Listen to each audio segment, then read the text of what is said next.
वरळीमध्ये नारळी पौर्णिमेला ठाकरेंची शिवसेना आणि शिंदेंच्या शिवसेनेमध्ये राडा झाला। मात्र आता या वादाला नवं वळण लागलेलं आहे। आदित्य ठाकरे यांचे निकटवर्तीय आणि युवा सेनेचे सदस्य असलेल्या सिद्धेश शिंदे यांच्या विरोधामध्ये गुन्हा दाखल करण्यात आलाय। सिद्धेश शिंदे यांनी गर्दीमध्ये शिंदे गटाच्या महिला पदाधिकाऱ्याला धक्का मारला असा आरोप आहे। बघूयात हा रिपोर्ट। सिद्धेश शिंदेने यांना जोरात मला पंच मारला। कारवाई करा त्यांच्यावर। टार्गेट ठेवून हे आरोप करण्यात आले। खोट्या तक्रारी आणि रडगाणं हे एकनाथ शिंदेंनी बंद करावं। वरळीच्या कोळीवाड्यात नारळी पौर्णिमेला दोन्ही शिवसेनेत शिमगा रंगला।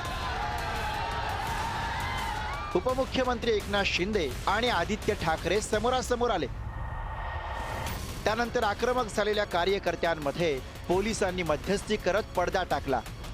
पण आता या वादाला नवं वळण मिळालंय।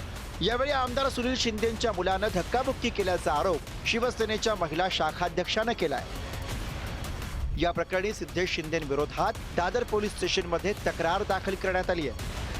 पहिला घोषणाबाजी चालू केल्या गद्दार गद्दार म्हणून आणि डायरेक्टली त्या लोकांनी एवढं आक्रमण केलं आमच्यावर आणि तेव्हा आमच्यावर मारहाण केली। म्हणजे माझ्या पाठीवर पहिलं कोणीतरी मारलं। मी टर्न झाली कारण की मी साहेबांच्या सोबतच होती बाजूला आणि मी जेव्हा टर्न झाली ना तेव्हा सिद्धेश शिंदेने यांना जोरात मला पंच मारला की त्यांनी आमच्यावर मारहाण केली हे पण दिसतंय। आणि जेव्हा आम्ही तेव्हा निघून गेलो मग हे सगळं प्लॅन होतं।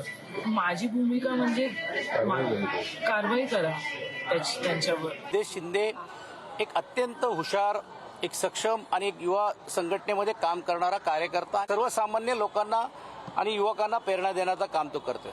अशावरती टार्गेट ठेवून हे आरोप करण्यात आले असं स्पष्ट मत आमचं। याला कारण असं आहे की आपण मीडिया पण तिकडे उपस्थित होता, पण एवढ्या सर्व पोलिसांच्या समक्ष असताना पण अशातली गुन्हा नोंदवण्याचा किंबहुना FIR आम्ही करू अशी सांगण्याची हिंमत होते। यातूनच हे स्पष्ट होते की हे राजकारण ह्याच्यामध्ये घडवण्याचा प्रयत्न चाललेला आहे। वरळीमध्ये नारळी पौर्णिमेनिमित्त उपमुख्यमंत्री एकनाथ शिंदे आणि आदित्य ठाकरे आमने सामने आल्याचं पाहायला मिळालं। पोलिसांनी मध्यस्थी करत एकनाथ शिंदे आणि आदित्य ठाकरे यांना जाण्यासाठी मार्गही करून दिला। पण यावेळी दोन्ही शिवसेनेचे कार्यकर्ते आक्रमक झाले।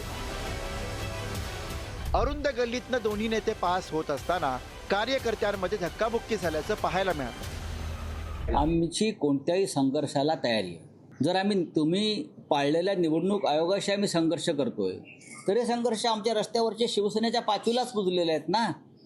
वरळी कोळीवाड्यामध्ये माननीय आदित्य ठाकरे असताना राज्याचे डेप्युटी CM पोलिसांचा फौजफाटा जाऊन दादागिरी करत असतील तर ती दादागिरी मोडून काढू।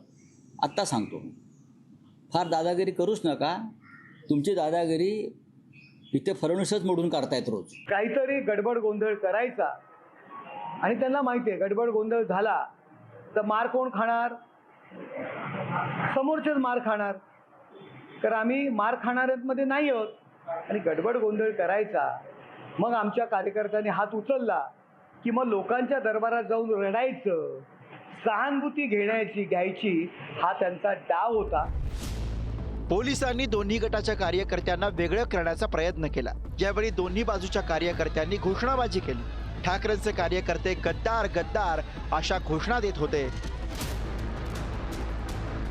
यावेळी आमदार सुनील शिंदेंनी आमदार आदित्य ठाकरे यांना प्रोटेक्ट करण्याचा प्रयत्न सुद्धा केला। काल मध्ये आमचे सगळे पोलीस होते तर या खोट्या तक्रारी आणि रडगाणं हे एकनाथ शिंदेंनी बंद करावं। सर्वात त्यांचं सरकार आहे ते अर्बन नक्सल म्हणून पण गुन्हा दाखल करतील आमच्यावर। पण एकनाथ शिंदेंनी हे सगळं बंद करावं। रडगाणं आहे हा रडीचा डाव चालतो आणि तुम्ही पण पाहिलं असेल 4 कॅमेरे अँगल होते तिथे। आम्ही शांत करत होतो, तुम्ही सगळेच होता तिथे। मध्ये पूर्ण पोलिसांची भिंत होती। 4 पण एवढी भीती असेल तर यायचंच काम। अशा कार्यक्रमामध्ये घोषणाबाजी करणे किंवा एकमेकाच्या विरोधामध्ये पाहणे वगैरे वगैरे ह्या गोष्टीला महत्त्व देऊ नये। जेव्हा एखाद्या सार्वजनिक कार्यक्रमामध्ये आपण जातो त्या टायमाला प्रत्येकाशी हसून खेळून बोललं पाहिजे। राजकीय मतभेद तुमचे असू द्या, परंतु सार्वजनिक याच्यामध्ये कार्यक्रमामध्ये कार्यकर्त्यामध्ये मतभेद तयार करून एकमेकाबद्दल लढाईसाठी जे काही तुम्ही प्रवृत्त करतात मला वाटतं हे चुकीचं आहे। वरळी हा आदित्य ठाकरे यांचा बालेकिल्ला मानला जातो। दरवर्षी नारळी पौर्णिमेला आमदार आदित्य ठाकरे हे कोळी बांधवांच्या उत्साहात सहभागी होतात। शिवसेनेचे 2 भाग झाल्यानंतर एकनाथ शिंदे सुद्धा मुंबईतील मराठी बहुल भागामध्ये फिरतायत। आगामी स्थानिक स्वराज्य संस्थांच्या निवडणुकीच्या निमित्तानं नेत्यांकडून कार्यकर्त्यांचा उत्साह वाढवण्याचा प्रयत्न केला जातोय। त्यामुळे भविष्यात हा संघर्ष अजून तीव्र होण्याची शक्यता वर्तवली जाते। पद्मेश पवार, पुढारी न्यूज, मुंबई।